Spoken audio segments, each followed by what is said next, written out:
breton. Ok. Bonjour Christophe Barter, on est à la cave coopérative Uniré. Les vendanges 2024 viennent enfin de commencer. C'est donc une vendange tardive cette année. Est-ce que vous pouvez nous expliquer pourquoi ? On peut dire tardive, oui, plus que les autres années. C'est vrai que ces derniers temps, on parle de réchauffement climatique, on parle de choses comme ça. Bon, il s'avère que cette année, ça n'a pas été le cas, beaucoup d'eau. Et puis, un ensoleillement qui n'a pas été terrible non plus. Donc ça veut dire oui, un petit peu de retard à l'allumage. Bon, après voilà, on est mi-septembre. Bon, l'inquiétude que l'on a un petit peu, c'est la météo, qui effectivement, on a avancé quand même sur septembre maintenant. Et la météo n'est pas excellente sur les jours prochains, donc un petit peu d'inquiétude quand même. Et la pluie pourrait encore abîmer le raisin qui est maintenant mûr. C'est ça, oui. Là maintenant, de toute façon, on a eu quand même des belles semaines, donc on est prêt à ramasser. Mais souvent, ce qui se passe, c'est qu'on arrive à une période où tout est prêt en même temps. Donc déjà, on ne peut pas tout récupérer en même temps. Et puis derrière aussi, si la météo n'est pas bonne, oui, effectivement, on peut risquer de la pourriture. Et puis c'est pas bon non plus de ramasser du raisin avec de l'eau dedans. Donc cette année, de toute façon, d'un point de vue viticole, elle s'annonce en France et aussi à l'île de Ré, une année pas un millésime petit en quantité. En quantité, oui. Ouais, de toute façon, oui. On n'aura pas des gros volumes. Bon. L'année comme ça, on va la prendre comme ça. Il y a eu des années plus fastes. Alors, parlons aussi de nos pommes de terre primeurs. Alors, je crois que cette année, en revanche, là, on a eu une année excellente. Et oui, parce que la pomme de terre, elle aime l'eau, elle. Donc, oui. Au contraire de la vigne, où là, effectivement, on a eu quand même trop d'eau. La pomme de terre, non, il y a eu de l'eau quand il fallait. Donc ça veut dire que les rendements ont été bons. Les rendements étaient bons. La commercialisation a été aussi... C'est ça. On est tombé sur une année où, effectivement, en commercialisation, ça s'est très très bien passé. Donc oui, une très belle année. Par contre, une très belle année sur les pommes de terre, donc faut pas le nier.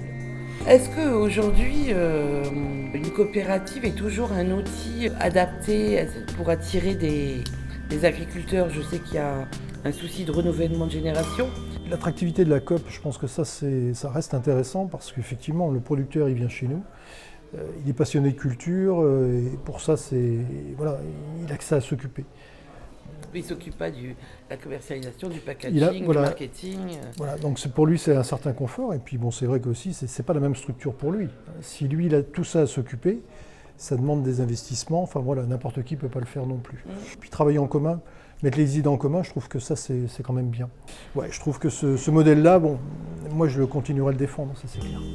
Est-ce que pour séduire des jeunes agriculteurs, il ne faut pas leur proposer un projet, je ne veux pas dire forcément bio, mais en tout cas un projet de terroir, vous voyez ce que J'ai vraiment un exemple concret. De toute façon, on a embauché au mois de septembre l'année dernière notre chef de culture, parce qu'effectivement maintenant, suite à, je dirais, aux récupérations de vignes suite au départ à la retraite, la coopérative aussi a récupéré des vignes.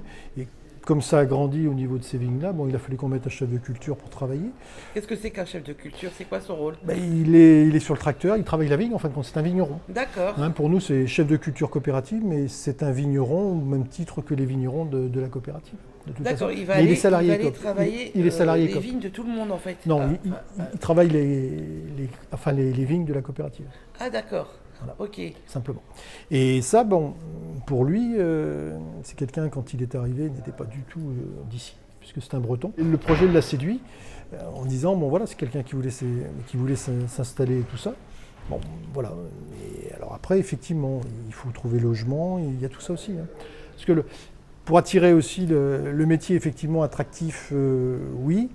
Mais derrière, après, il faut les infrastructures. Ça veut dire quoi ? Ça veut dire qu'il faut trouver du logement, trouver des hangars. Enfin, il y a tout ça aussi.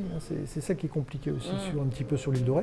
Alors, concernant le cognac, on voit dans les médias là, qu'il y a une crise avec la Chine. Qu'est-ce que ça représente la part de vignes pour produire du cognac ici ? Sur l'île de Ré, on est à peu près sur la moitié. La moitié du vignoble sert à faire du cognac. C'est quand même très important. C'est quand même important. Ouais.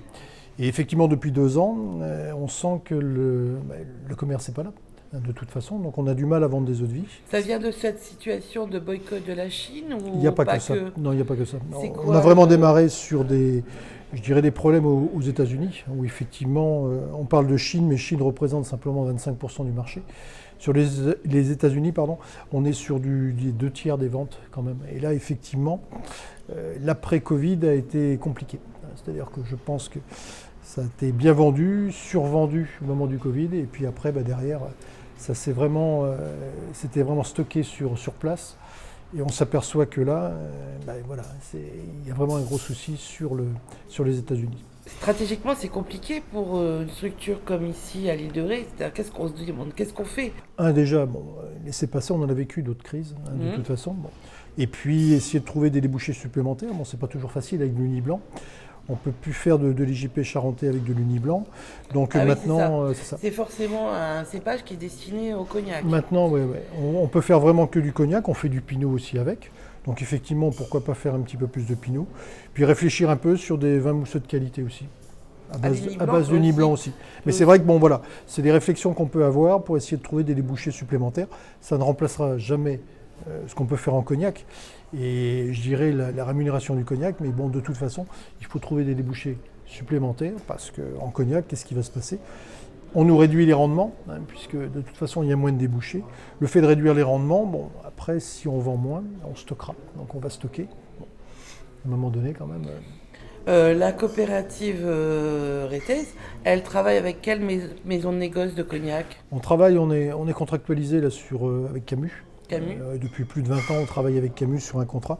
Et après, effectivement, on vend aux autres petites maisons de cognac, et en fonction de l'offre et de la demande. Alors ça veut dire qu'actuellement, l'offre, elle n'est pas excellente, il n'y en a pas beaucoup. Donc, pour le moment, la partie Camus, il n'y a pas de problème, ça c'est vendu. C'est une grosse marque. Voilà, et c'est contractualisé, donc ça c'est bon. Après, sur le reste, c'est un petit peu plus compliqué. Merci beaucoup, Christophe. Merci à vous, Virginie. Panorama global. Merci, Virginie.